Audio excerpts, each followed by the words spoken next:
Allora, benvenuti. Diamo inizio alla tornata pomeridiana della seconda giornata del Biblio Pride, Biblio Satta Pride. E mi pare che sia utile dare qualche informazione sul Biblio Pride, che costituisce l'appuntamento nazionale di riferimento promosso dall'AIB, che ormai da 10 anni organizza una settimana delle biblioteche, che ha assunto appunto questo nome del Biblio Pride, che vuole mettere in evidenza anche in qualche modo l'orgoglio e la consapevolezza del ruolo delle biblioteche, dell'importanza del ruolo delle biblioteche nella nostra società. Quest'anno il Biblio Pride nazionale ha un tema che è quello della sostenibilità, tant'è che il Biblio Pride ha aderito al Festival nazionale della sostenibilità, che ha preso inizio stamattina e che durerà 17 giorni, tanti quanti sono gli obiettivi dell'Agenda 2030.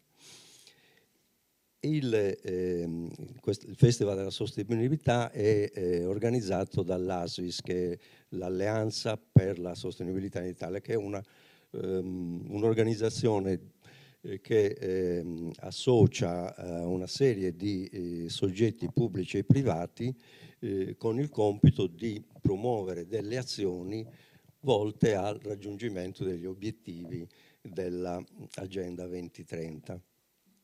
Quindi intanto abbiamo due riferimenti nazionali, che sono il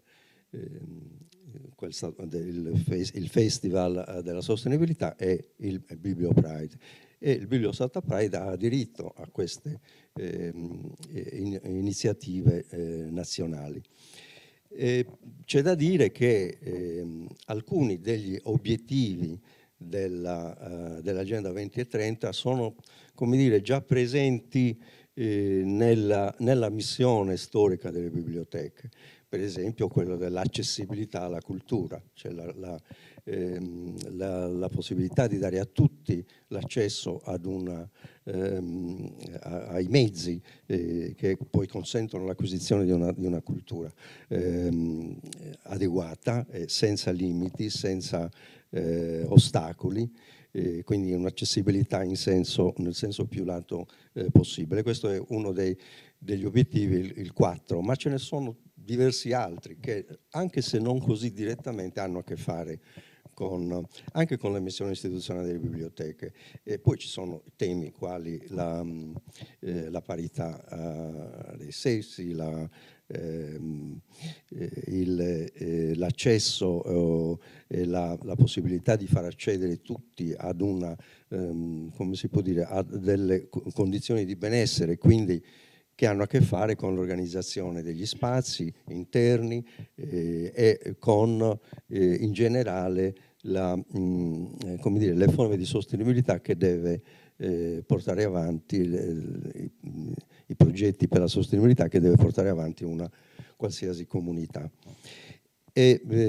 Allora, mi pare che, lo accennavo prima con i relatori che prenderanno la parola dopo di me, che sia necessario che tutti noi prendiamo coscienza di un fatto, che non è più possibile che le istituzioni culturali, siano esse musei, siano esse biblioteche, possano avere una posizione di neutralità.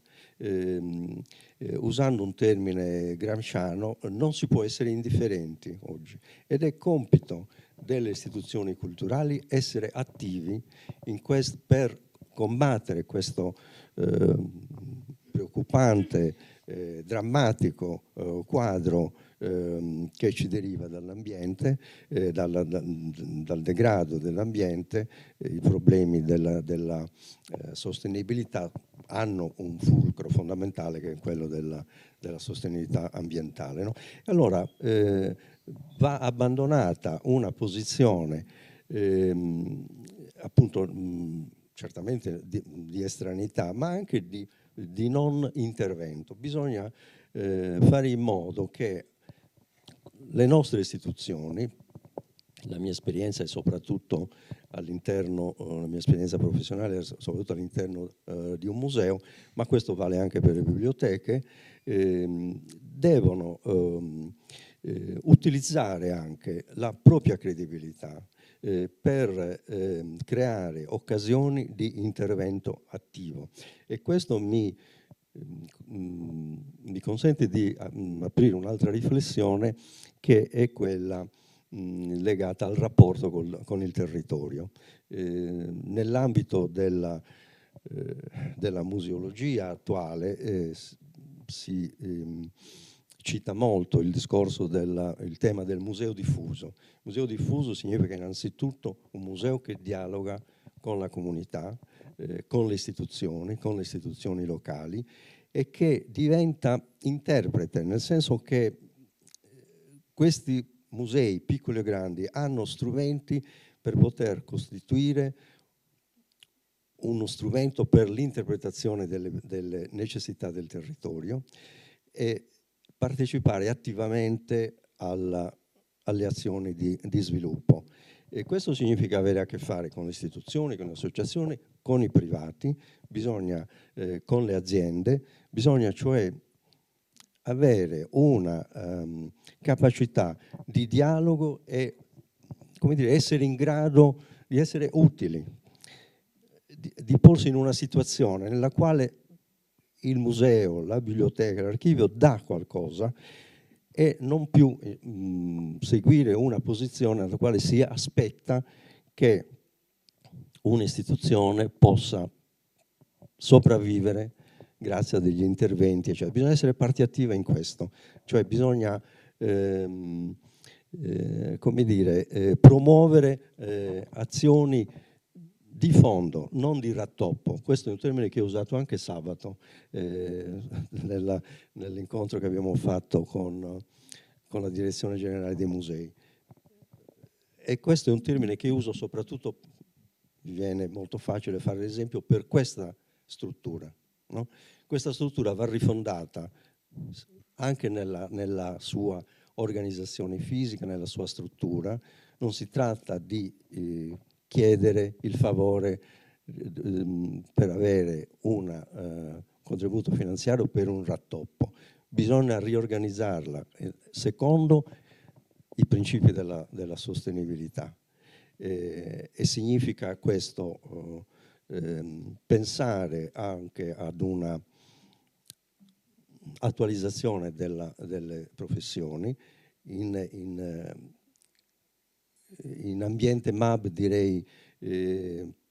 Bisogna pensare a dei professionisti che siano in grado di lavorare per un progetto di riorganizzazione green di queste istituzioni, e oggi appare abbastanza impensabile poter disporre di un esperto di sostenibilità in ogni struttura. Però pensiamo anche a quello che è successo ormai da non molti anni, no? Per quanto riguarda il digitale.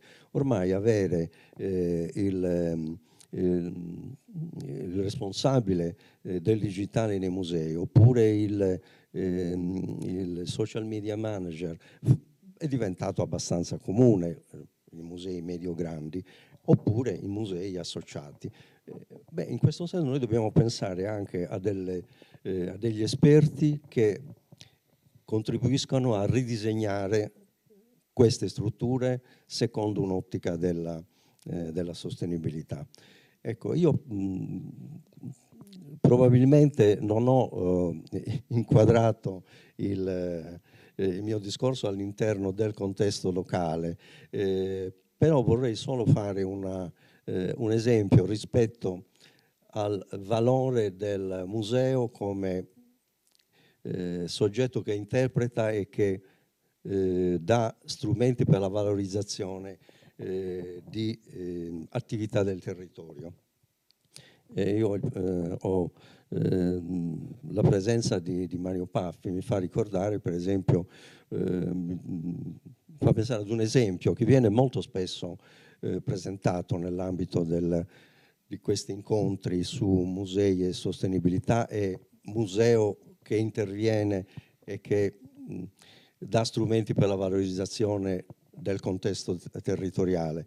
Ed è questo. Fino a qualche anno fa, riprendo un esempio fatto in un convegno da Michele Lanzinger, che è il direttore del MUSE, il Museo delle Scienze di Trento, che è uno dei musei capifila negli interventi per le attività musei e sostenibilità, e il quale diceva: fino a 10 anni, 15 anni fa, una bottiglia di vino quanto costava? 1500 prima dell'euro, per esempio 1500 lire, oppure 1,5 euro.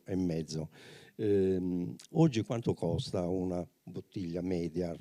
Siamo sui 7 euro, 8 euro, una bottiglia che noi compriamo. Bene, questo valore è dato solo, questo valore che è nuovo, così importante, è stato determinato solo dalla qualità che cresce? No, molto, probabilmente la gran parte di questo valore è stato determinato dal fatto che il vino, la produzione vinicola è entrata all'interno di un discorso culturale.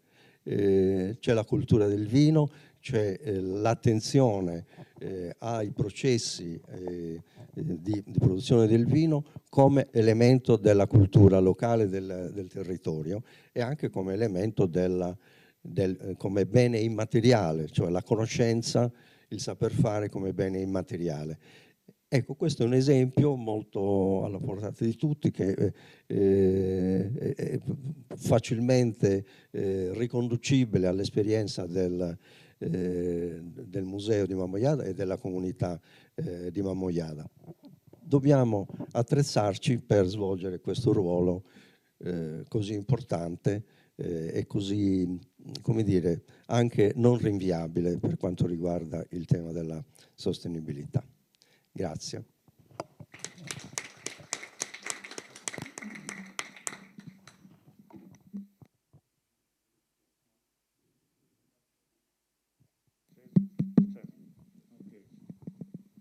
Eccomi qua. Ruberei a Paolo il programma cartaceo, ce l'ho solo sul telefono e così mi aiuta a seguire la traccia. Buon pomeriggio, anzi buon pomeriggio, buonasera a tutti.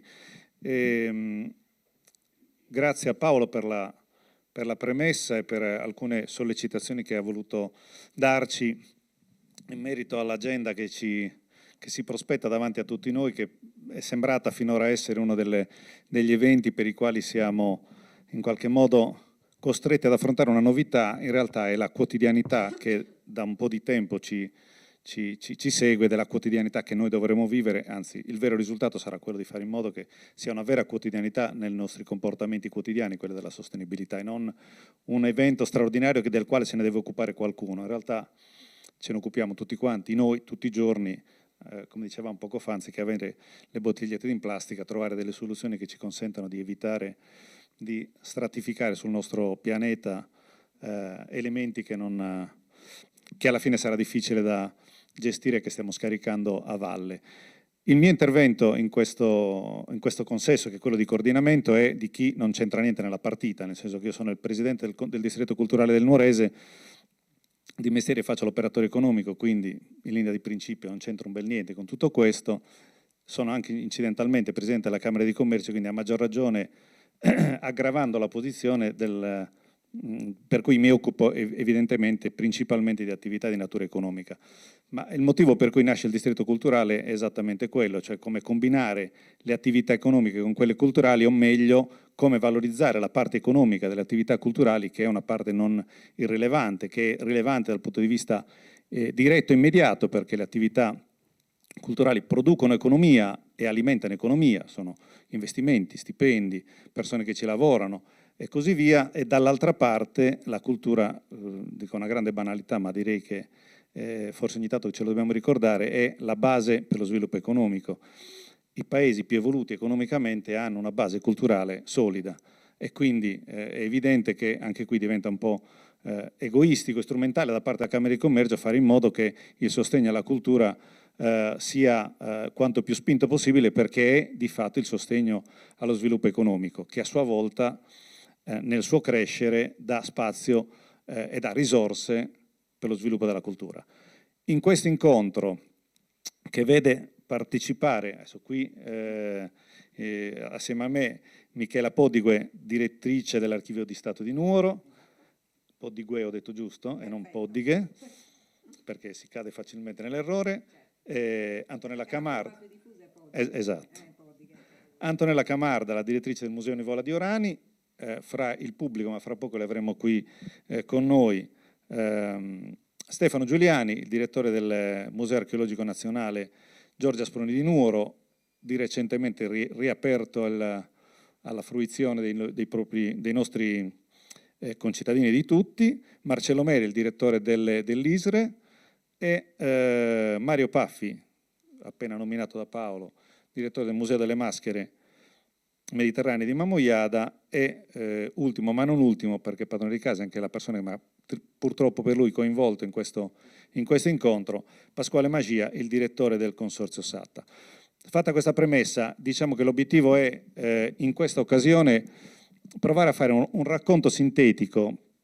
Se non sbaglio sono 6, se fossero 5 minuti a testa sono 30 minuti, quindi con 7 minuti siamo già a 42, quindi chiederei a tutti di contenersi, se siamo bravi facciamo 2 giri, ma l'obiettivo è che in questi 5-7 minuti che avete a disposizione provate a raccontarci non solo quello che fate, quello che avete fatto, ma soprattutto quello che farete. Ma in che modo, e questo lo dico nell'ottica del distretto culturale, in che modo il vostro comportamento, la vostra attività e la vostra quotidianità via via si, come dire, inserisce in un contesto di coordinamento e di attività congiunte. Nella logica del distretto, molto banale, che è la filosofia del distretto stesso, tanti piccoli messi insieme producono un distretto che è in grado di produrre risultati che ogni singolo non riesce a fare. Quindi una banalità gigantesca, come al solito la difficoltà sta nel riuscire a realizzare questo tipo di processi. E quello che cerchiamo di fare nel nostro piccolo, nel distretto culturale, e quindi il nostro ruolo, come in questo caso il mio, che proprio sono un soggetto al di fuori, diciamo dal punto di vista operativo del mondo della cultura, è quello di connetterli e fare in modo che, proprio perché non sono una parte in causa, e sono un terzo nella partita, fare in modo che i partecipanti a questa partita si trovino tutti quanti in maniera coordinata a cooperare verso un obiettivo unico. In sintesi, oltre che sviluppare la cultura, fare in modo che il nostro territorio, quello dell'area distrettuale, che è Nuoro, i comuni limitrofi e diciamo e non solo, venga riconosciuto all'esterno come un luogo in cui la cultura è solidamente presente, è uno strumento di attrazione e di sviluppo economico, e quindi renda anche più fruibile questo territorio da parte dei visitatori, e quindi movimenti anche masse di visitatori, che sono un altro degli aspetti che a noi serve, non solo per sottolineare la qualità della cultura, ma anche per rendere economia a questo territorio che, come sapete, dal punto di vista demografico ha un percorso che va esattamente in direzione opposta. E quindi passerei subito il microfono che ha già in mano a Michela Podigue perché ci parli della sua esperienza all'Archivio di Stato. Perfetto, di quanto dispongo? 10 minuti? 5 e 7 minuti. Tra 5 e 7 minuti, allora sarò velocissima. Buonasera a tutti, grazie, ovviamente il mio grazie al direttore del Consorzio SATA Pasquale Magia per avermi coinvolta in questa iniziativa. Mi piace molto questo ritrovarci tutti insieme, mi sembra quasi il Vasel di dantesca memoria dove ci ritroviamo a ragionare d'amore, perché in fondo d'amore stiamo parlando, di amore per la cultura. La mia esperienza con Nuoro è molto breve perché ho compiuto un anno da poco come direttore dell'Archivio di Stato di Nuoro, però è relativamente breve, nel senso che io sono venuta a Nuoro prima nel lontano 1997 in veste di bibliotecaria. Allora promuovevo il software di catalogazione Sosebi e ho avuto l'occasione di conoscere i bibliotecari del Consorzio SATA, e diciamo che la mia conoscenza con Pasquale appunto risale a quasi 25 anni fa, or sono. Ecco, esatto. Poi sono tornata a Nuoro in veste di insegnante, ho insegnato alla Sproni e al Fermi, e siccome non c'è il 2 senza il 3, ovviamente non potevo che tornare a Nuoro, questa volta in veste di archivista di Stato. Volevo dire che le prime due professioni, quella del bibliotecario e quella dell'insegnante, che ho avuto appunto la gran fortuna di sperimentare, praticamente fanno parte del vissuto comune, quindi tutti quanti noi le conosciamo, anche la professione del bibliotecario, no? Io mi ricordo che la prima volta che sono stata spedita in biblioteca era per fare quelle famose ricerche, gli insegnanti ci spedivano a fare le ricerche, noi facevamo un lavoro di copiatura, insomma, sull'enciclopedia UTET, senza capirci, anzi più il brano magari era complicato più lo copiavamo, e questa era la nostra esperienza in biblioteca, la nostra ricerca in biblioteca. Io la facevo nella biblioteca comunale di Bosa con la mitica Lina Gulmanelli, ricordi Pasquale? Quindi la professione del bibliotecario è abbastanza, insomma, è nota a tutti, il nostro rapporto con la biblioteca è noto a tutti, come del resto i musei. Chiunque sa cos'è un museo, cosa si fa in un museo, magari non ha la fortuna di conoscere un museo, però conosce sicuramente la realtà museale. Mentre quella dell'archivista rimane ancora un po' diciamo sconosciuta ai più, e anche gli archivi di Stato, purtroppo per colpa nostra. E in realtà Pasquale dice sempre che gli archivisti hanno un po' la puzzetta sotto il naso, invece non è assolutamente vero. Diciamo che è un ruolo molto difficile e assolutamente imprescindibile per quanto riguarda la mediazione culturale che noi dobbiamo operare per avvicinare gli utenti al documento archivistico. Perché un documento d'archivio è qualcosa che va spiegato, per cui ci vogliono delle competenze per potersi approcciare a questo tipo di documentazione. In effetti noi archivisti dobbiamo dare all'utenza gli strumenti, e quindi per poter interpretare un documento, per poterlo contestualizzare. E quindi da qui magari è inutile che insomma cerchiamo di dire che gli archivi possono essere accessibili a tutti. In realtà sono accessibili a tutti, però è un tipo di documentazione assai difficile da fruire. E quindi per questo sembra insomma che siamo un po' spocchiosi, diciamo, invece non è assolutamente così. La mediazione culturale che opera l'archivista è effettivamente molto molto importante. Per far funzionare un archivio ci vogliono sostanzialmente due cose. Uno è un locale adeguato. Parlavamo di edifici prima, parlavamo di sostenibilità. Sostanzialmente ci vogliono due cose: un locale adeguato che ospiti la documentazione ed ovviamente gli uffici e il personale, e poi del personale sufficiente a far funzionare un archivio di Stato. E qui purtroppo a Nuoro non ne abbiamo né l'uno né l'altro. Per quanto riguarda i locali, purtroppo ci troviamo in una situazione che non è sicuramente delle più felici, perché non abbiamo insomma degli spazi adeguati né per tutelare il patrimonio documentario che possediamo, i chilometri di patrimonio documentario che possediamo, né spazi adeguati per gli uffici. E quindi insomma ci si dovrebbe adoperare perché questa situazione, magari appunto con la collaborazione di varie istituzioni, noi abbiamo anche provato con Pasquale ad affrontare il problema, magari si riesca a trovare una soluzione che sia anche definitiva, che sia sostenibile, che sia adeguata ad accogliere l'Archivio di Stato di Nuoro. Per quanto riguarda il personale, qua c'è la dottoressa Cominacini, che è l'unico funzionario dell'Archivio di Stato di Nuoro, l'unico funzionario MIC, e quindi capite bene che insomma la situazione è difficile, è abbastanza difficile.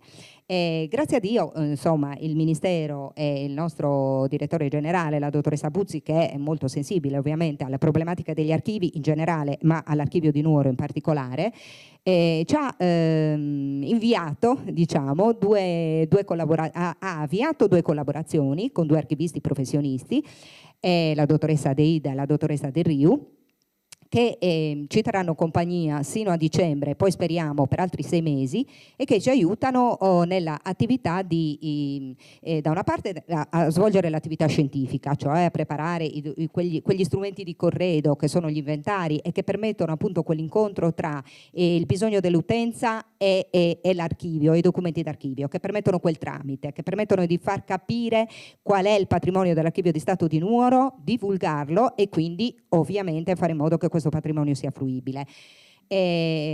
Dall'altra parte ci aiuteranno, soprattutto la dottoressa Del Riu, a svolgere quell'attività di valorizzazione dell'archivio e di promozione e di valorizzazione. Infatti quest'anno ovviamente è l'anno delle Diano, 150 anni dalla nascita appunto di Grazia Deledda. Io faccio i complimenti ovviamente al Consorzio SATA per le attività, per questa settimana che hanno organizzato, veramente densa di attività, bellissima, e so quale lavoro ci può essere dietro, e quindi veramente tanti complimenti. Però anche noi nel nostro piccolo in Archivio di Stato possediamo dei documenti della Deledda che riguardano Grazia Deledda e la sua famiglia. C'è veramente tantissimo e tanto da scoprire, e con una seria attività di ricerca, perché la ricerca dell'archivio, come vi dicevo prima, è impegnativa ma anche lunga, però è un viaggio bellissimo, si sa dove si parte e non si sa dove si arriva, è un'avventura veramente.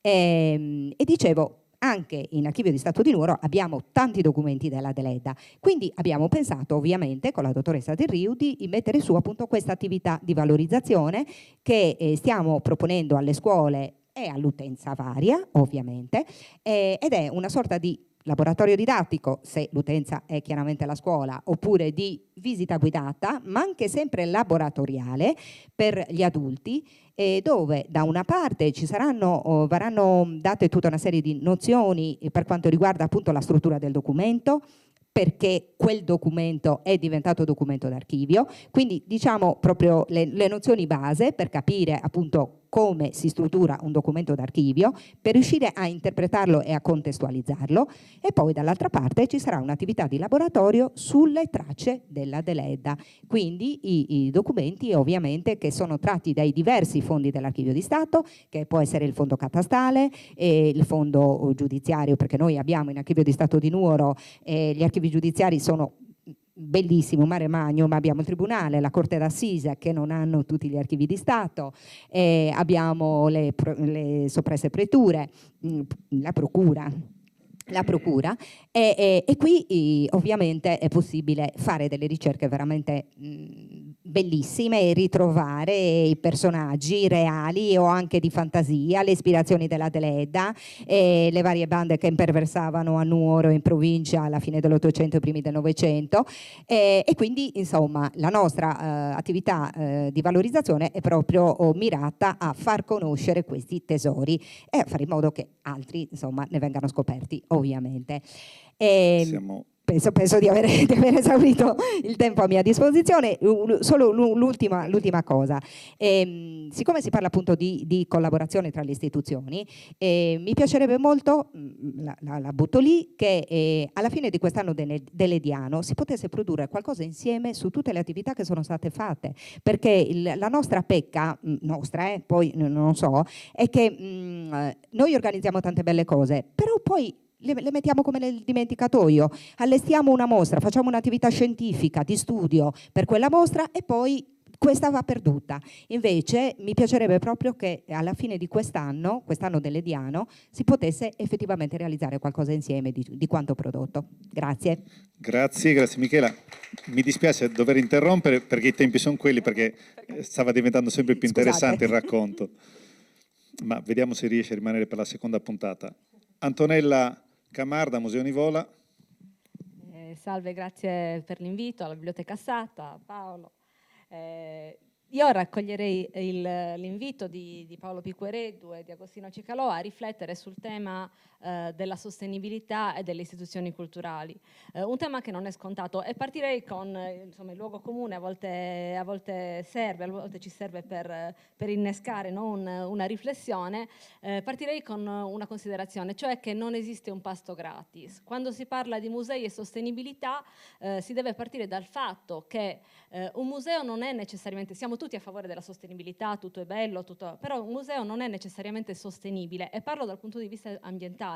Un museo ha una sua carbon footprint, quindi un'impronta, no? Ecologica, determinata da che cosa? Noi abbiamo una collezione, la collezione va preservata, hai bisogno di aria condizionata, di un totale controllo della temperatura, hai bisogno di tutta una serie di strumenti, macchine, personale, agenti chimici per garantire l'igiene, insomma tutti elementi, vi sembrerà una banalità, ma che comportano un dispendio energetico che la comunità, le istituzioni si accollano con la consapevolezza che il guadagno culturale e il guadagno sociale è maggiore della spesa. Però cosa può fare l'istituzione museale? Può gestire questa sua impronta ecologica, questo suo dispendio ecologico nel modo più razionale possibile, e al tempo stesso può mettere in atto una serie di iniziative di sensibilizzazione che attraverso il proprio esempio virtuoso possano stimolare comportamenti virtuosi da parte degli utenti delle sue comunità. Vorrei fare due esempi molto banali che però spero possano insomma, aiutare a comprendere questo approccio. Uno appunto è quello di un'iniziativa del Museo Nivola che dirigo, di un problema che abbiamo cercato di trasformare in opportunità. Il museo è sito in un parco molto vasto che era stato diciamo, preparato, attuato nella seconda fase della costruzione del museo, un parco pensato come un parco inglese, un parco con un grande prato verde, un enorme prato verde direi, pensato per avere questo aspetto anche un po' metafisico, anche un po' di Svizzera, no? Molti che ci arrivano al museo dicono sembra la Svizzera. Sì, sembra la Svizzera, però in Svizzera piove. In Sardegna piove meno. Se in Sardegna io voglio il campo da golf, ho un consumo idrico ed energetico straordinario. Ora, cosa vuol dire sostenibilità? Intanto, cosa è successo al museo? Per far funzionare tutti questi irrigatori, intanto c'è un grosso consumo d'acqua, acqua che al museo c'è perché c'è una sorgente naturale, anzi abbiamo problemi opposti, nel senso che ci sono diciamo risalite, infiltrazioni ovunque, chiaramente c'è anche un costo energetico dato dagli impianti. Ora, il nostro impianto era ammalorato e ci siamo trovati di fronte a una scelta.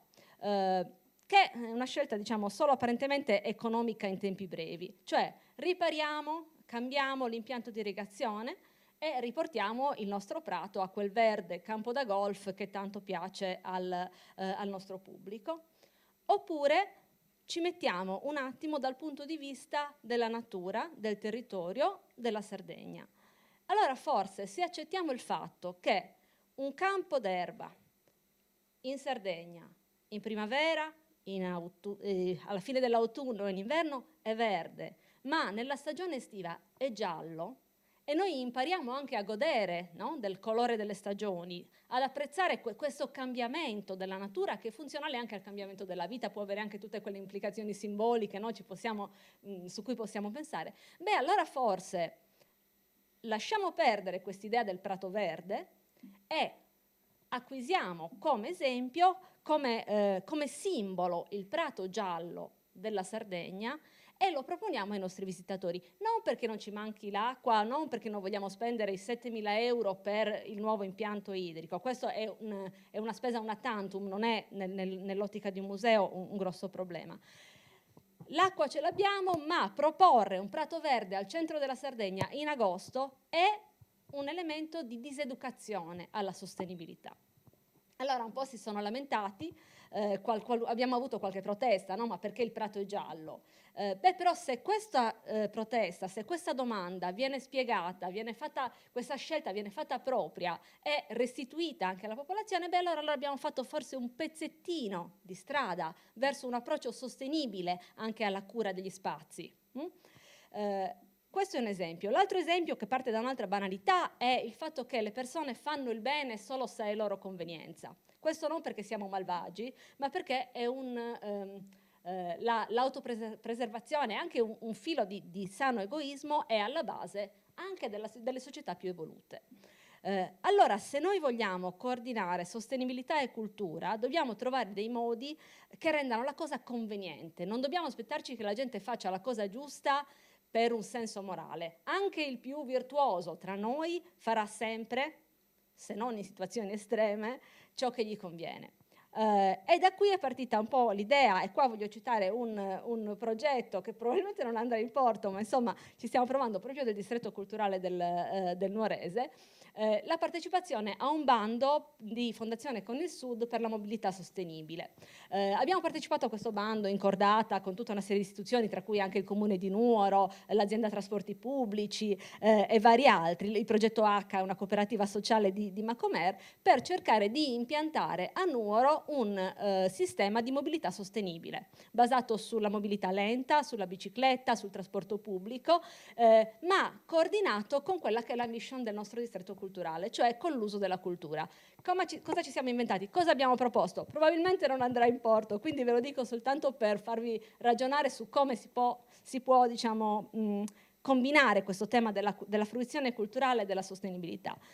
Ci siamo inventati un sistema a punti per cui nel momento in cui io fruisco di attività culturali, vado a vedere il museo archeologico, vado al cinema, mi compro un biglietto del teatro, compro un libro in libreria, guadagno dei punti, ma non sono punti così, sono dei minuti. Sono minuti che io posso utilizzare per prendere una bicicletta elettrica, per affittare un'auto elettrica, per andare magari a fare ancora più giri nel territorio e a scoprire nuove cose. Questa in potenza, con questo sistema di premialità, io posso viaggiare gratis, ma in modo sostenibile, con auto elettriche, con auto a noleggio, con auto che non sono mie, quindi che non sono un costo anche di smaltimento a fine ciclo vita dell'autovettura, con la bicicletta, riscoprire coi piedi. Posso anche trovare dei modi di dare delle premialità a chi si muove a piedi, tra l'altro con anche ottimi vantaggi sulla salute personale dell'individuo e ottimi risparmi poi sul sistema sanitario nazionale. Innescare questo percorso virtuoso significa convincere le persone che la sostenibilità conviene, che la cultura conviene. Allora, se noi riusciamo a far passare questo messaggio, allora forse una speranza un po' per il futuro ce l'abbiamo. E io chiuderei qua. Grazie Antonella, perfetto. E allora ne approfitto subito per chiamare Stefano Giuliani sugli spalti, quindi le signore lasciano, e anche Marcello Mele a questo punto, così.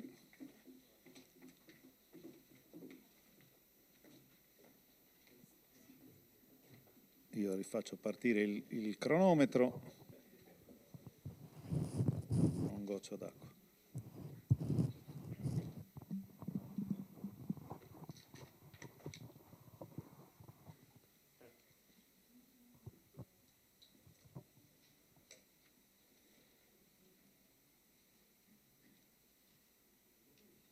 L'ho fatta ancora partire, non ti sto consumando il tempo col bicchiere.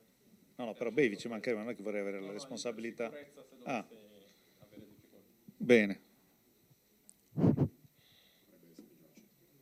È acceso, si sente? Sì. Lucina verde qua. Ecco, sì. Buonasera a tutti. Anch'io ringrazio, prima di tutto voglio ringraziare il Consorzio per la Pubblica Lettura Sebastiano Satta nella figura di Pasquale Magia e di Paolo Picquereddu. È un'istituzione con cui il Museo Archeologico di Nuoro ha il piacere di collaborare ormai da un paio di anni. Abbiamo iniziato piano piano, ci siamo forti anche della estrema vicinanza fisica, insomma abbiamo creato questo legame. prima un pochino timidamente, poi sempre più, con sempre maggiore frequenza, ormai ci sentiamo direi quasi quotidianamente. È quasi imbarazzante parlare dopo il bellissimo intervento di Antonella di poco fa, che ha detto delle cose che mi sono veramente piaciute molto, quindi vorrei cercare di allacciarmi anch'io al tema della sostenibilità, come lo ha introdotto lei.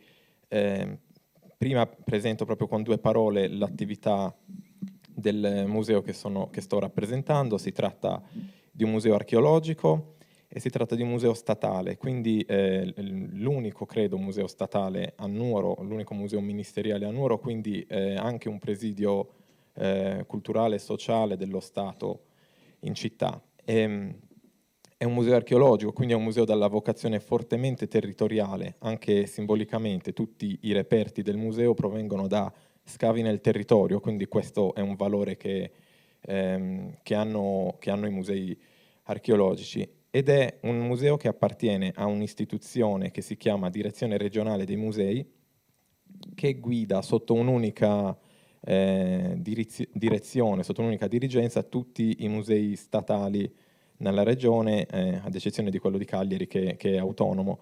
Quindi è già inserito di default in una rete insieme ad altri musei sardi. Il museo Asproni è poi inserito ormai da più di 3 anni nella rete del distretto culturale del Nuorese, qui rappresentata da Agostino, ma anche dai diversi direttori degli istituti. Quello che ci tenevo a dire è anche che il regolamento del Ministero della Cultura alla voce direzioni regionali musei ha un punto preciso, che è il punto O del comma 2 dell'articolo 42, che dice che le direzioni regionali musei sono chiamate a farsi guida del sistema museale nazionale sul territorio. Quindi questa idea di fare una rete sia con gli archivi e le biblioteche, sia con gli altri musei del territorio, non è solo una volontà mia come direttore o del mio superiore come dirigente, è proprio un compito istituzionale, quindi sono molto contento che piano piano a Nuoro stiamo iniziando a muoverci in questa direzione, perché è qualcosa che proprio Roma, il Ministero ci chiede, è un nostro compito istituzionale. E venendo al discorso della sostenibilità, anch'io mi ero chiesto un pochino come declinarlo, come leggerlo alla luce delle attività museali. Il concetto di sostenibilità è quello di, credo di aver capito che sia grosso modo quello di valorizzare il potenziale di qualcosa anche alla luce delle necessità e dei bisogni futuri, quindi rendere qualcosa sostenibile ciclicamente, appunto. E spesso noi lo leghiamo a un concetto ambientale, ecologico, come ha fatto Antonella poco fa. C'è anche un discorso di sostenibilità economica, e su questo volevo un attimo concentrarmi per inquadrare il ruolo del museo all'interno della società.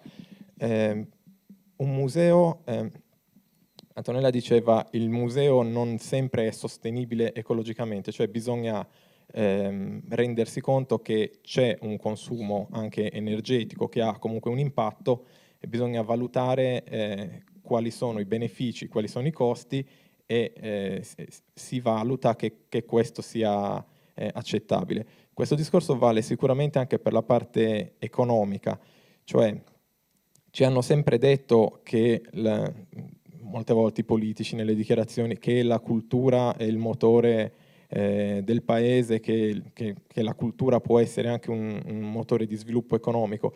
È vero in un'ottica generale, cioè la presenza di una rete di luoghi della cultura sul territorio può creare una circolazione di persone che porta a un beneficio nel medio e lungo periodo su tutta la filiera, perché la gente arriva, consuma, sta negli hotel.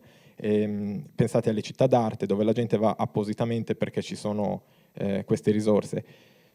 Però il singolo museo generalmente non è, tranne pochi casi, forse penso al Colosseo, Pompei, gli Uffizi, ma in generale il singolo museo economicamente difficilmente riesce a mantenersi con i propri introiti dalla bigliettazione o dalle attività associate di merchandising, caffetterie dentro i musei e cose di questo tipo.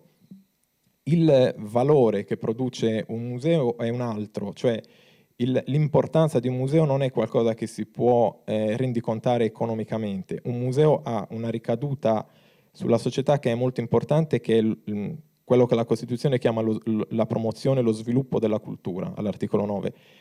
E una cittadinanza, una popolazione che è colta, che è preparata, è una popolazione che in linea teorica ha benefici nel lungo periodo che sono maggiori dei costi di gestione di un museo. Quindi direi che la cultura è sostenibile se continua a produrre cultura autoalimentando questo circuito. Quindi questo è secondo me il concetto attorno a cui deve ruotare il tema della sostenibilità e quindi dell'Agenda 2030 quando applicata a musei o a luoghi della cultura in generale, come possono essere gli archivi e le biblioteche. Penso che posso finire qui per adesso. Poi magari... Grazie, sei stato puntualissimo, 7.06. E ne approfitto intanto per ringraziare ancora Stefano, perché nei 2 anni di sofferenza di chiusura del museo, devo dire, fa parte anche lui della rete museale che è seguita dal distretto culturale.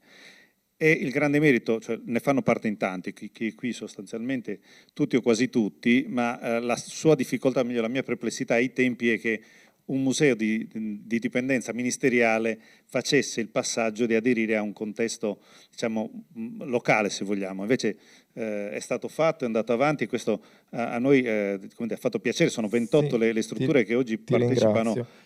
alla mappa dei musei, che è uno strumento di divulgazione che noi ormai stampiamo da 3 anni e che abbiamo inserito il museo archeologico nonostante il periodo di chiusura, chiuso, sì. ma nell'auspicio e nella speranza che fortunatamente si è verificato della riapertura. Io credo così tanto a questo concetto della rete che io sono da pochissimo, dal mese scorso, stato nominato direttore dell'Antiquarium Turitano a Porto Torres e la prima cosa che ho fatto è stato parlare al sindaco dell'esperienza del distretto culturale di Nuoro e chiedere di proporre qualcosa di simile in quell'area lì. Quindi c'è in questo momento una mia lettera che sta circolando a Roma, al Ministero, dove, portando l'esempio del distretto culturale di Nuoro, sto cercando di creare qualcosa di simile nell'ambito della rete metropolitana del Sassarese. Quindi cioè, ci credo davvero, non è una cosa... Grazie. Prego. Questa è una bellissima notizia. Passerei la parola a Marcello a questo punto. Marcello.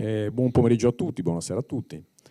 Sì, io rappresento l'Istituto Superiore Regionale Etnografico, ovviamente lo rappresento di fronte a chi per tanti anni ne è stato direttore generale, che quindi conosce perfettamente quello che l'istituto fa istituzionalmente per statuto, però mi piacerebbe brevemente dire di che cosa si occupa, veramente molto brevemente, perché la bellezza di questo istituto sta, se vogliamo, anche nella sua complessità, una complessità evidentemente positiva.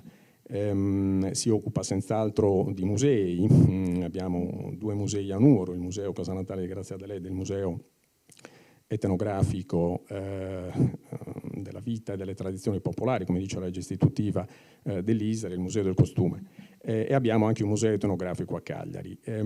Ma l'istituto negli anni ha ampliato il suo raggio d'azione prendendo spunto da quella che è la missione istituzionale che gli è data dalla legge istitutiva, cioè studiare, divulgare, documentare la vita sociale e culturale della Sardegna nelle sue manifestazioni tradizionali, ma anche nelle sue trasformazioni. E quindi lo ha fatto con diversi strumenti di studio, di ricerca e di divulgazione, di documentazione, quindi con lo strumento cinematografico. Mi dilungherei troppo se parlassi della storia dell'antropologia visuale in ISRE, che ha evidentemente come dire, costituito un pilastro per l'antropologia visuale moderna non solo in Sardegna ma direi in Italia, ma lo fa anche attraverso evidentemente la sua documentazione, la sua biblioteca, i suoi archivi.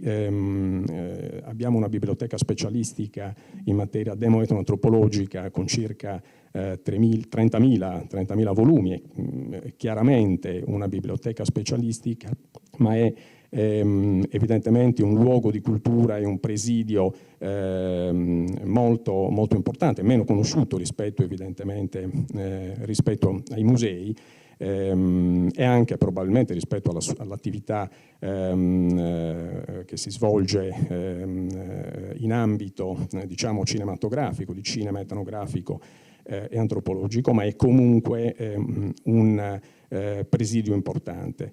Mi piace poi parlare anche dello studio della ricerca in ambito musicale, Isre Musica, che ha avuto diciamo, una legittimazione ulteriore recentemente con una legge regionale nel 2018, la 22 del 2018, che ha attribuito all'istituto, in collaborazione con la regione, il compito di studiare, di sviluppare ulteriormente il tema delle arti della pratica poetica e musicale, in particolare di tradizione orale, e di tutte le arti proprie veicolate con la lingua sarda. A questo punto vorrei anch'io entrare però nel tema del dibattito, che è fondamentalmente quello della sostenibilità, dello sviluppo sostenibile, quindi Agenda 2030. Io credo che per quanto riguarda l'Istituto regionale etnografico sia estremamente importante e sia veramente una missione quella di fare cultura nel territorio. Noi istituzionalmente ci occupiamo evidentemente di argomenti di tipo demo-etnoantropologici e quindi di vita sociale e culturale della Sardegna, e per questo abbiamo un compito più facile nel rispettare quella missione di cui parlava Paolo Piquereddu, che è quella possibilmente di fare cultura prendendo le mosse dal territorio, quindi dalla cultura del territorio. E credo che però questa attività debba essere a sua volta come dire, resa ancora più consapevole da parte nostra, non come istituto ma come tentativo di portare la cultura in un concetto di sostenibilità anche territoriale. Mi spiego meglio. Se uno degli obiettivi della sostenibilità, uno degli obiettivi dell'Agenda 2030 è anche quello di cercare di ridurre il divario economico e quindi di cercare di rendere delle condizioni di vita e di benessere le più ampie possibili in un'ampiezza anche territoriale. Io credo che avere tante istituzioni, l'ISRE, mi ricordo che l'ISRE è un ente regionale, avere tante istituzioni, tanti presidi culturali emanazione dello Stato, come l'Archivio, come il Museo Archeologico e come l'ISRE, ma sicuramente anche come il Museo Nivola, avere la possibilità di mantenerli a Nuoro, che di per sé è già zona decentrata, risponderebbe secondo me a un concetto di sostenibilità. Non è banale, non è scontato questo, perché purtroppo viviamo in un mondo in cui il decentramento è spesso predicato ma non facilmente realizzato. Poi ci dirà probabilmente dell'esperienza dei privati, che è estremamente difficile, verosimilmente, il nostro Mario Paffi. Quello che volevo far emergere è proprio questo. La cultura, i presidi culturali devono essere quanto più possibili nei territori che ne hanno bisogno, proprio per dare un senso ulteriore. alla loro attività, alla loro finalità in sostanza. Questo mi premeva di fare questo, di mettere in evidenza la necessità di contribuire ad uno sviluppo della cultura, che sappiamo è anche sviluppo economico, perché come dicevi bene tu Agostino, le società più progredite, più solide economicamente si basano anche su un alto livello culturale della collettività e delle comunità che rappresentano, e credo che quindi sia fondamentale questo messaggio, cioè lottare tutti insieme con una rete istituzionalizzata come può essere il distretto culturale, ma anche cercando di far rete col territorio, quindi mi riferisco alle associazioni culturali, anche ausili di locali per organizzare mostre piuttosto che concerti, quello che già noi facciamo tra l'altro con i nostri stabili e con i nostri spazi. Ecco, cercare di difendere territorialmente questa posizione che abbiamo con tanta fatica, diciamo, che siamo riusciti con tanta fatica ad avere. Grazie Marcello, è un argomento, una sollecitazione molto importante che in realtà meriterebbe un incontro ad hoc, perché il passaggio che hai fatto sulla sostenibilità legata al mantenimento dei ruoli, delle istituzioni, dei soggetti nelle aree periferiche è un dilemma gigantesco, ma che purtroppo col quale ci scontriamo tutti i giorni, perché il processo naturale è quello del facciamo economie di scala, e le economie di scala si fanno attraverso la concentrazione. A forza di fare concentrazione poi inizia a fare diseconomie di scala nei punti in cui, non dico ci fossero economie, ma ci fossero degli equilibri, a quel punto iniziano a calare tutti i livelli di equilibrio, quindi partono le diseconomie in periferia che amplificano quel vuoto che invece l'Agenda 2030 dovrebbe cercare di riempire. Quindi in questo la cultura deve cercare di dare anche la qualità di vita in un luogo per cui uno sente il piacere di poterci vivere, che non è solamente evidentemente la possibilità di sostegno economico, che è fondamentale, ma anche quello di qualità della vita. Grazie del vostro intervento.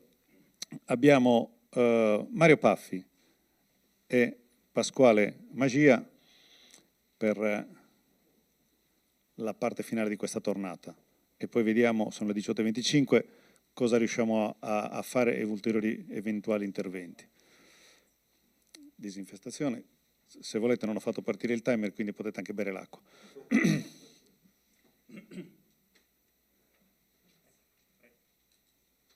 Pronto, vai. Inizio io? Sì, tranquillo. Allora, vabbè, innanzitutto ringrazio Pasquale per averci invitato qua in questo incontro, cioè, è sempre piacevole stare in mezzo a vecchi amici e parlare di cultura. Volevo fare una premessa prima di iniziare, perché Paolo ha parlato del Museo delle Maschere, diciamo che c'è tanto... Aspetto. Ecco, adesso sì.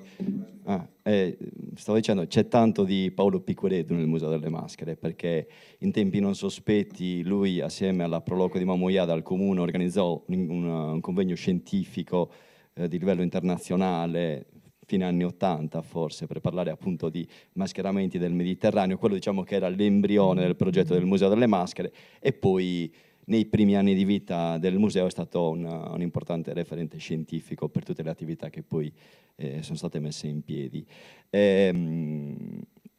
Quindi, allora, riallacciandomi al discorso di sostenibilità, riallacciandomi a quello che ha detto Stefano e Antonella, sì, si è parlato di sostenibilità ambientale, sostenibilità economica, ma il concetto di sostenibilità è anche sostenibilità sociale, sostenibilità culturale, sono dei discorsi, dei concetti molto importanti. Vedendo anche la nuova definizione che dei musei, no? A livello ICOM, c'è un'attenzione a questo riguardo, no? Si parla di musei, di istituzioni permanenti senza scopo di lucro, accessibili, che creano un sistema di relazioni e che garantiscono una sorta di sviluppo sostenibile. Io non so se sia già ufficiale come definizione, però si sta lavorando in questo senso. E questo, leggendo appunto questo nuovo concetto di museo, cioè provo una piccola soddisfazione interna, perché andando a vedere poi quello che era il progetto di gestione del Museo delle Maschere, che Paolo conosce benissimo perché faceva parte della commissione esaminatrice di 21 anni fa, già un po' noi avevamo ribaltato il concetto di museografia, cercando di creare una rete di relazioni con la comunità, un museo che non fosse solo ed esclusivamente un contenitore di reperti da valorizzare, preservare e comunicare, ma che diventasse proprio un punto di snodo, un punto di riferimento per il territorio. E nel nostro piccolo un po' ci siamo riusciti. Mamoiada oggi, come appunto ha detto anche Paolo, è diventato un importante riferimento dal punto di vista turistico-culturale del territorio. Ma come l'abbiamo fatto? Innanzitutto partendo da un assunto, che i primi turisti, cioè i primi visitatori che bisogna cercare di coinvolgere sono i residenti. Quindi prima di intercettare forme di turismo culturale più differenziate, abbiamo cercato di coinvolgere la comunità. È stato un processo molto lento, lungo, anche difficile, però diciamo che è stato il nostro punto di forza, cioè abbiamo reso partecipe la comunità di quello che era un progetto di rinascita di un paese partendo dalla cultura. Dopodiché abbiamo cercato di attirare poi turisti interessati alla nostra offerta culturale, e da questo punto di vista poi mi innesco a quello che poi potrebbe essere il futuro, no, delle istituzioni culturali, cioè capire che è importante che ci sia importante investire sul capitale umano, quindi sulla formazione di persone che già lavorano nella cultura, quindi sia nelle funzioni apicali, ma anche investire sulle nuove professioni, e da questo punto di vista è importante il discorso legato ai social, è importante il discorso legato anche ai manager culturali, capire che ci sono diversi target di potenziali visitatori e che ogni target di potenziale visitatore ha dei tempi e dei modi di comunicazione che sono differenti. E poi è importante anche cercare di appunto rendere il museo accessibile soprattutto a chi? Nei confronti di chi? Nei confronti delle famiglie. Abbiamo visto che il post-Covid, ormai stiamo già in maniera ottimistica parlando di post-Covid, vede un ritorno delle famiglie, no? che visitano in maniera sempre più frequente i musei, cercare di fare delle offerte culturali che coinvolgano anche e soprattutto i bambini. Però appunto quello che mi preme sottolineare è il fatto che anche il ruolo sociale dei musei e dei luoghi della cultura è importante, e a questo proposito voglio raccontarvi un aneddoto di uno degli eventi che secondo me sono stati strategici, il punto di svolta per Mamoiada, che Paolo conosce benissimo e che è stato l'ospitare nel 2004 i Dogon a Mamoiada. L'ISRE praticamente attraverso il bellissimo lavoro di Ignazio Figus fece un documentario, i Dogon in Barbagia, ed è stato, io lo reputo il viaggio più bello che noi abbiamo fatto, è stato a Mamoiada, ospitare i Dogon. Perché? Questo dal punto di vista sociale è stato molto importante, perché per 20 giorni 20 ragazzi africani erano nostri ospiti. Per 10 giorni li abbiamo fatti dormire a San Cosimo, nelle Cumbissie, che poi abbiamo dovuto liberare per la festa. Quindi c'era il problema di farli stare a Mamoiada tutti assieme. E siamo andati nella casa di una signora anziana, che era l'unica che poteva ospitarli tutti assieme, e lei all'inizio un po' diffidente, sai, 20 ragazzi africani, insomma, ci ha chiesto, ma sono bravi? Sì, no, garantiamo noi, sono bravissimi. E quindi all'inizio lei, che non esce neanche da casa sua, e questi ragazzi che si sistemano era una casa enorme in altre parti della casa. Dopo 20 giorni dopo 2 giorni siamo andati a vedere com'era la situazione. Abbiamo trovato il capo tribù che guardava la televisione assieme a zia Angela, altri che lavavano i panni, ma è stato dal punto di vista sociale è stato importantissimo, perché loro hanno partecipato. Poi c'è il bellissimo documentario dell'ISRE che certifica questo. Hanno partecipato alla tosatura, li abbiamo portati un giorno al mare, hanno assistito a un funerale, hanno partecipato alle feste paesane, e per Mamoiada è stata la svolta, proprio perché ancora il paese non si era abituato a questo tipo di visitatori, e da lì è diventato scontato che ci fossero poi dei turisti che non venivano un po' quasi isolati o visti come degli invasori. Questo è. E poi appunto riallacciandomi anche al discorso del distretto culturale, è importante far parte di un sistema di reti, è importante parlare di territorio, insomma ormai sta diventando scontato, però se pensiamo a quando siamo partiti non era assolutamente tanto scontato, e come ha detto Stefano è davvero un motivo di soddisfazione partecipare ad incontri anche di livello nazionale e portare come esempio quello del distretto culturale e vedere come davvero da questo punto di vista noi siamo avanti rispetto ad altre realtà. Grazie. Grazie Mario, lo ringrazio anche perché tutti i partecipanti del consesso del distretto culturale esprimono grande entusiasmo. Mario esprime un entusiasmo ancora maggiore. Ogni qualvolta fa qualcosa mi manda un messaggio: guarda che abbiamo fatto questo, guarda che abbiamo fatto... È sempre presente, devo dire che conforta anche sentire reazioni di questo tipo. Pasquale, su Meredommo.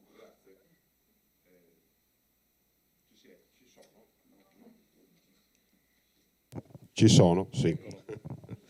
Grazie a tutti, ma se ne sono andati poi questi ragazzi, io sono ancora lì. Sono anche un po' emozionato perché questo è un momento, e non mi capita, non è che ho vergogna di parlare in pubblico o fare, perché è un momento in cui abbiamo bisogno, ho bisogno di relazioni calde. E questo è successo stasera, no?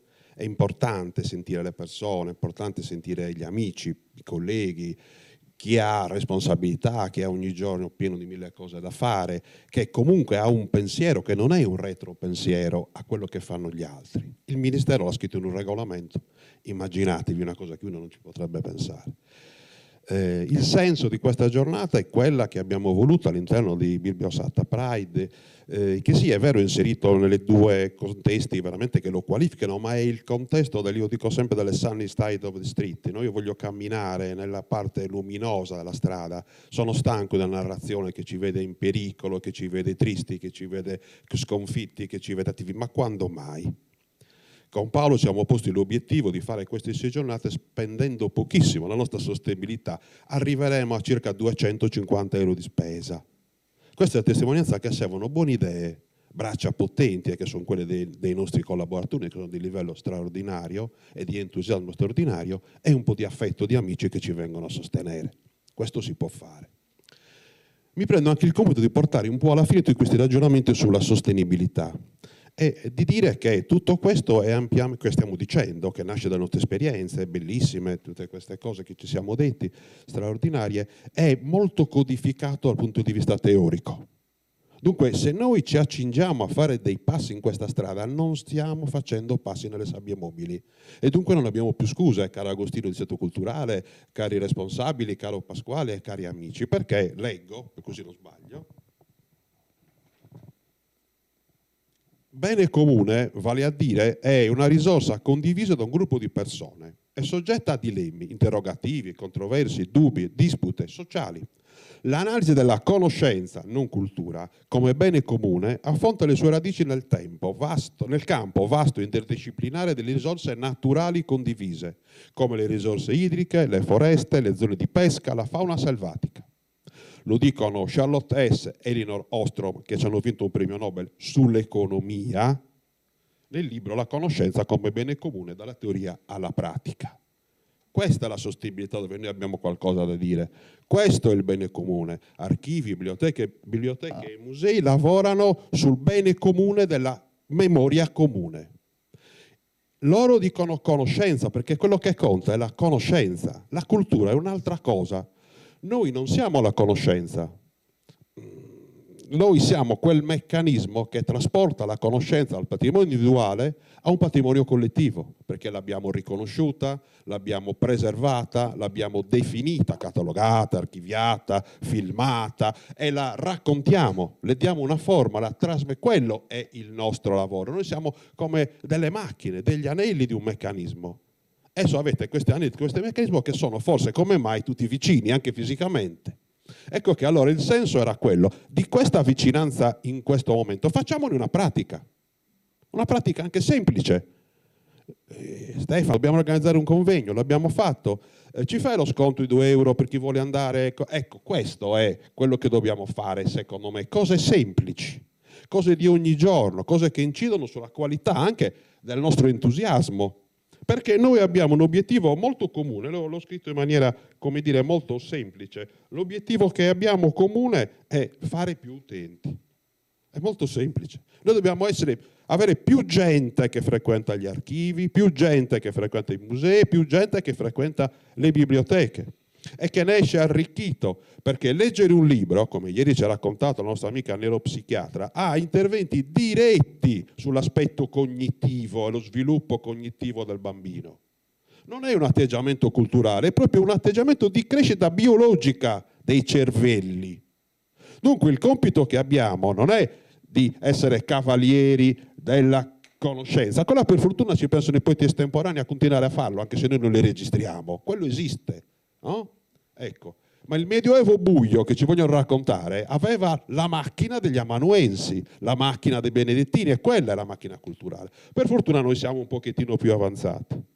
È vero, dunque, e lancio uno stimolo per il secondo giro, e spero di fermarmi ma non lo so, per il secondo giro, se questo ci tocca farlo e se abbiamo scoperto che non ci sono ostacoli amministrativi, non c'è un regolamento che ci dice che non possiamo parlare tra di noi, che non possiamo fare sconti, che non possiamo connetterci, c'è soltanto il fatto che dobbiamo metterci a farlo. E tocca agli uomini di buona volontà, anche noi direttori super pagati, che dobbiamo per forza farlo, questa cosa qua, se no è un po' una vergogna. Per fare che cosa? Con la memoria comune. E allora 2 semplici notazioni. Una, indispensabile, è cambiato il paradigma, è cambiato il contesto, è cambiato il mondo e questo si chiama digitale. Per cui in questo dobbiamo muoverci. Minacciosamente sopra Agostino, quella specie di arazzo sardo, non è altro che un codice QR che se voi inquadrate vi scarica l'app di questa piccola cosa o grande cosa che stiamo facendo. Un regalo della ditta Musiche che ci dà la connessione e la cosa. Ecco che allora ragionare in questo modo, però in maniera digitale. Lo so, può essere uno slogan. Come? Ho provato a buttare alcune cose. Per esempio, il digitale e la connessione tra di noi ci obbliga ad andare a riscrivere relazioni tra pubblico e privato, l'abbiamo detto, associazioni, le filiere economiche. No? Ancora, tutto un nuovo sistema di gestire licenze, contratti, copyright, che è tutto nuovo. Domani parleremo degli accessi digitali alla biblioteca. Ancora, regole aperte e dinamiche per la filiera digitale. Io dico sempre questo ai molti miei allievi, anche Mario è stato mio allievo per poche ore, però poi se n'è andato perché si annoiava. Quando si parla di biblioteche, musei e archivi e dopo 10 minuti ancora nessuno ha pronunciato la parola interoperabilità, il posto è vecchio. Il posto è vecchio, un po' siamo vecchi, però 10 minuti ci siamo. Interoperabilità. Non è possibile, noi abbiamo i nostri utenti registrati 50 volte in tutte le basi dati, indirizzi che vengono rifatti e tutto quanto il resto. Dunque, nuovo rapporto dinamico centrale locale. Il consorzio SATA nel 79 ha gestito questo rapporto in una maniera incredibile in Italia. Non c'era niente da Firenze in giù e siamo 40 anni. E mi piace salutare la collega di Mamoiada che testimonia del consorzio che esiste. Gli altri colleghi stanno facendo altre manifestazioni come Biblio Pride. E l'ultima cosa è una nuova economia delle istituzioni. Dunque è vero che le nostre istituzioni possono anche creare un'economia attiva. E come provocazione butto giù le cose da fare, secondo me. Le leggo e basta, 5. Potrebbe essere il tema del secondo giro, Agostino. Io dico, prima cosa, acquisire una consapevolezza storico-disciplinare condivisa. Lo diceva bene Michela. Cioè, l'archivio, la biblioteca e i musei sono tutti pezzi di un'unica analisi storico-culturale, che se continuiamo a fare a pezzi rimane frammentata, non dobbiamo più vivere in frammenti. Seconda cosa, condividere attività preliminari di studio e di ricerca del territorio.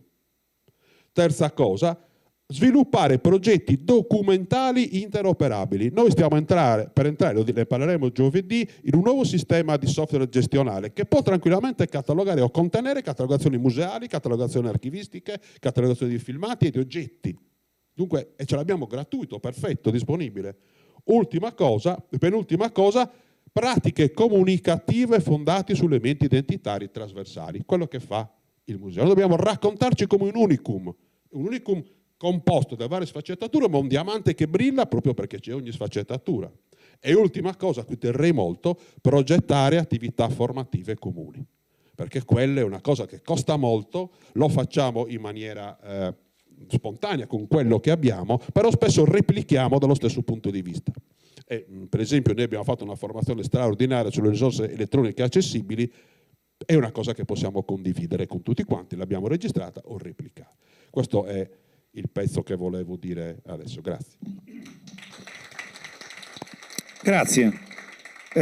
Siccome sono il coordinatore, quindi decido autonomamente cosa fare, la considerazione che faccio è questa. Devo dire che l'incontro mi è piaciuto molto perché è stato molto immediato, efficace e, diciamo, in grado di creare emozioni.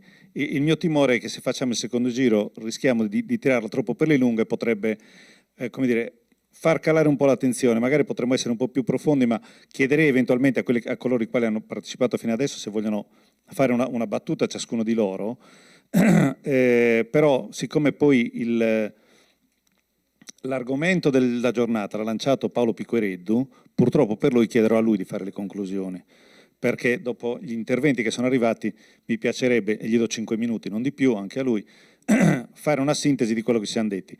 Ne approfitto però per un'operazione Prodomomea, visto che i partecipanti a questo consesso sono tutti quanti parte in causa finora in qualche modo direttamente o indirettamente del distretto culturale, ci manca Michela, io ne approfitto per invitare Michela evidentemente a entrare a far parte del nostro circolo vizioso o viziato, speriamo virtuoso, perché i luoghi della cultura stanno anche nell'archivio di Stato e quindi dai 28 che siamo adesso diventeremo 29 con molto piacere. Mi auguro sicuramente di sì, infatti poi Pasquale ci darà il contatto e avremo modo di rintracciarti.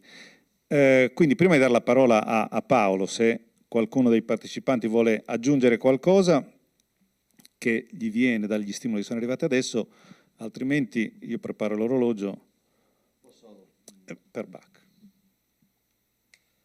Volevo ribadire una cosa, l'importanza anche del coinvolgimento dei ragazzi, no? Cioè far riavvicinare nuovamente i ragazzi ai musei. In biblioteca più o meno ci vanno, no? Sempre meno, chiaramente. Esatto, però immaginati in un museo è ancora più difficile. E allora come? Vedendo proprio i musei come luoghi di sperimentazione. Magari sono anche cose banali che si fanno da tante parti, però, da tante altre parti, però, che ne so, organizzare insomma, concerti di musica, techno, cioè magari fare dei reading, quindi leggere magari dei pezzi, dei libri, abbinandoci una degustazione dei prodotti. Noi per esempio già da 3 anni fa sì, abbiamo organizzato un festival che era Mamu Mask, poi purtroppo il Covid ci ha bloccato, e lì abbiamo messo insieme uno staff di volontari che partiva dal 12enne fino al 70enne, fantastico, persone che magari non avevano una relazione sociale ma che hanno collaborato. E un'altra cosa molto importante è la dimensione del gioco, riprenderla anche nei musei con le nuove tecnologie. Io ho un riferimento importante che è un videogioco che è stato fatto per il Museo Archeologico di Napoli, che era Father and Son, che ha fatto un genio della gamification che si chiama Fabio Viola. E praticamente questo gioco raccontava un po' la storia di Napoli e per sbloccare alcuni livelli dovevi andare al Museo Archeologico di Napoli. Allora, gioco scaricatissimo, è stato tradotto mi sa in 7-8 lingue, ingressi ai musei schizzati verso l'alto con un pubblico giovanile importantissimo, e questa cosa ha un seguito, perché adesso in Sardegna una società ha creato un videogioco che vuole raccontare alcune parti della nostra storia della Sardegna, con visite a musei, con luoghi legati un po' al patrimonio immateriale, attraverso appunto il gioco. Quindi questa ragazza che percorre questo viaggio in Sardegna, e che appunto per sbloccarlo è necessario che le persone vadano materialmente nei luoghi. Questo diciamo che è anche un modo per intercettare, per invogliare, ma per cercare di far cadere nell'imbuto culturale giovani che magari non si avvicinerebbero comunque, perché le distrazioni che si hanno, soprattutto adesso, sono tantissime, ma che invece per noi sono veramente importanti. Grazie, grazie Mario. Se qualcuno di voi vuol fare una battuta veloce in termini di suggerimento sul cosa fare, vai. Una nota, sai che io sono sempre un po' antipatica. Questa è una giornata bellissima perché siamo insieme, stiamo collaborando, stiamo costruendo, no? Tessendo delle cose. Esatto. Però lavorando al museo, lavorando al distretto, sia con le istituzioni, sia tra istituzioni culturali, scontiamo anche un particolarismo esasperato, un essere l'uno contro l'altro armato per la distribuzione di risorse che sono poche, scarse e limitate. Allora, come dicevo prima, trovare una logica di rete e far capire che conviene a tutti, questa secondo me è la grande sfida e non è una sfida vinta ancora, è qualcosa su cui dobbiamo lavorare. Io spero anche col distretto, insomma, che riusciremo a scalfire questa cosa. È un elemento di criticità che non ci possiamo nascondere, perché qua adesso siamo tutti tra amici e perché è bello. La collaborazione è una strada molto in salita, insomma, quindi lavoriamo anche per quello. Ecco. Mai. Grazie Antonello. Bene, chiederei a Paolo di darci la conclusione di questo incontro, in particolar modo se poi le sollecitazioni che sono arrivate dai nostri partecipanti erano sollecitazioni che hanno dato in qualche modo una risposta sull'agenda 2030 di cui abbiamo iniziato a parlare. Assolutamente, sono veramente molto contento perché sono stati tutti gli interventi molto, molto belli, molto pertinenti. Ciascuno di questi interventi ha rappresentato delle esperienze, delle iniziative, una diversa dall'altra, ma tutte all'interno del ragionamento che avevo introdotto, no? sul tema della sostenibilità. C'è una riflessione che si può fare, cioè questo avvicinamento anche dello Stato al territorio, dei musei statali, delle istituzioni culturali statali al territorio e alle comunità, no? Che deriva anche dalla normativa recente. Cioè, veramente sono stati fatti in questi ultimi anni dei passi avanti straordinari in questo senso. E mi piace ricordare che il decreto del 2018, no, del ministro, il decreto ministeriale del febbraio del 2018 che istituisce il sistema museale statale, oltre alla definizione di una serie di standard, insomma ha creato uno strumento normativo di dialogo di grande efficacia, che finalmente mette in relazione musei statali, musei locali o di interesse locale, musei regionali e anche musei privati. Mi piace ricordare che il direttore generale che ha più di tutti contribuito alla redazione di questo testo è un sardo che si chiama Lampis e che è stato direttore generale per alcuni anni, adesso se n'è andato, credo che sia a Bolzano o a Belluno. E quindi intanto questo elemento, cioè stanno cambiando molte cose in questo senso. Poi ovviamente allora l'intervento di Antonella parte proprio dagli elementi fondamentali, no? Certo che costa avere la strumentazione per avere ambienti adeguati per gli oggetti in un museo e per le persone, e tuttavia bisogna oggi, a mio parere, impegnarsi con decisione per fare questo passo in avanti, altrimenti noi andiamo avanti. Noi abbiamo davanti una catastrofe, no? E quindi quando io dico non bisogna pensare a rattoppi, è questo che intendo dire. Bisogna intervenire, bisogna essere cittadini e dirigenti, operatori culturali attivi nella società. E al riguardo riprendo una riflessione di di Pasquale, nel senso che dice noi dobbiamo aumentare gli utenti, sì, dobbiamo uscire dalle strutture, no? Poi in questo modo aumentano anche gli utenti, però quando io cito il tema del museo diffuso, è questo che voglio dire, cioè noi abbiamo a che fare con delle persone. Il tema, per esempio, dei beni immateriali, no? Ci aiuta a capire questo, che un museo può avere una collezione che è di oggetti che bisogna conservare, eccetera, no? I beni immateriali esistono in quanto ci sono delle persone nostre contemporanee che fanno delle cose, no? Altrimenti non esisterebbero. Ci sono persone che cantano, ci sono delle persone che sanno fare il torrone, ci sono persone che fanno le gare poetiche, ci sono delle persone che come dire, producono e lavorano utilizzando delle pratiche ereditate in qualche modo oppure frutto delle conoscenze attuali. Allora, il tema dei beni immateriali ci mette in contatto col territorio, con le persone che sono nostre, appunto, contemporanee alla nostra vita. Noi quindi tutti quelli che operano nelle istituzioni culturali devono avere questo rapporto con l'esterno. Poi vorrei ricordare la grande importanza della riflessione fatta da Marcello Mele sulla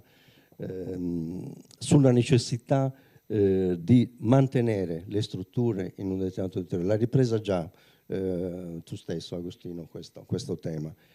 Beh, e questo, noi diamo valore al nostro territorio lavorando per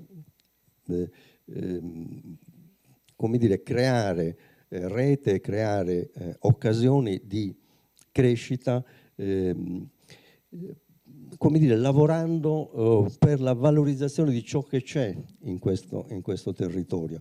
Quindi è un tema centrale, assolutamente molto legato al tema della sostenibilità. Poi sulle riflessioni di Mario Paffi ovviamente non posso che concordare, ha citato tante volte la vicinanza che io ho con la comunità di Mamoiada, con le maschere, con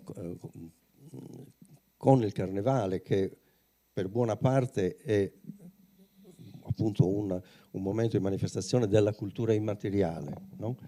E lì bisogna ricordare che le maschere entrano nei musei tutto sommato molto recentemente, soprattutto le maschere non del teatro dell'arte, no? Ma le maschere popolari come le nostre, le maschere della Barbagia. Siamo negli anni '80, non erano degne di entrare in un museo, adesso sono parte integrante della nostra cultura, ma perché? Perché c'è una comunità dietro, no? Faccio il caso di Mamoiada, e tutto il paese che vive questa esperienza della festa, delle giornate del carnevale e dell'attività museale, è molto intrecciata. Quindi insomma io non posso che esprimere questa soddisfazione e insomma auspicare che si riesca a mantenere questo rapporto. Ha ragione Antonella quando dice che comunque sì, è bello, però è difficilissimo fare le cose assieme. Ricordiamocela questa cosa. Oggi io ho assistito, sto debordando, comunque voglio solo citare questo. È difficile fare le cose assieme. Stamattina c'è stata una grande manifestazione dedicata al compleanno 150enario di Grazia Deledda. E per esempio l'ISRE non fa parte di degli enti che hanno promosso e hanno in qualche maniera partecipato a questa manifestazione, che era molto bella peraltro per tanti aspetti. Ma ora voglio dire, è immaginabile celebrare Grazia Deledda senza che l'ISRE sia coinvolto fin dal primo momento in cui si parla di queste cose? Secondo me non è possibile, perché l'ISRE gestisce il museo Grazia Deledda, che è il più importante luogo deleddiano. Poi, siccome l'ISRE è un po' MAB, nel senso che appunto alla biblioteca specialistica di più di 30.000 abitanti, ma un archivio di grandissima importanza dove c'è per rimanere solo citando Grazia Deledda, c'è il manoscritto di Cosima, c'è Annalena Bilsini, ci sono novelle, si può pensare a questa cosa. Allora, perché? Perché è difficile fare le cose assieme. È un processo di maturazione per il quale dobbiamo combattere e impegnarci, e io spero che questo pomeriggio che ha visto appunto l'impegno organizzativo della biblioteca, in primo luogo del suo direttore, ma di tutti i dipendenti, insomma ci faccia fare un piccolo passo avanti in questa direzione. Grazie. Grazie Paolo. E allora concludo intanto ringraziandolo veramente per l'intervento, per gli stimoli iniziali, per i commenti finali. Riprendendo dall'inizio ringrazio Michela Podige che ci ha fatto riscoprire l'Archivio di Stato, che è ben presente ma sicuramente meno frequentato di altri luoghi, quindi sarà l'occasione per dargli come dire, stimolo anche attraverso le nostre conoscenze. Grazie ad Antonella Camarda per averci ricordato che i prati anche gialli sono belli quanto quelli verdi, anzi talvolta sono ancora più emozionanti. Grazie a Stefano per il coraggio di aver proseguito nonostante tutto a tenere in vita il percorso fino alla riapertura del museo. Grazie a Marcello che ci ha ricordato che è bene avere il coraggio di tenere alta la nostra bandiera per sostenere i nostri luoghi, per non lasciarli perdere. Pasquale perché magari ci manda con un'email i 5 punti che hai individuato prima, che hai letto velocemente, ma che diventeranno, mi piacerebbe che diventassero poi materia di discussione.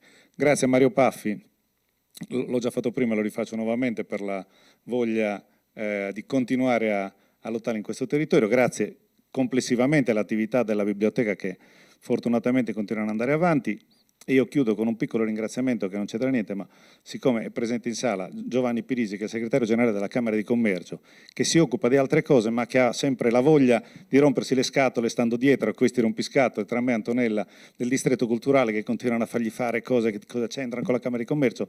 Giovanni le fa sempre trovandoci le soluzioni migliori. Questa è la dimostrazione da una parte dell'impegno di chi nella pubblica amministrazione lavora nell'interesse di tutti e la capacità di un luogo come la Camera di Commercio di riconoscere che la cultura è veramente uno dei pilastri intorno al quale gli stessi soggetti che ci pagano i diritti camerali poi possono fare il loro futuro. Grazie a tutti e buona serata, alla prossima occasione.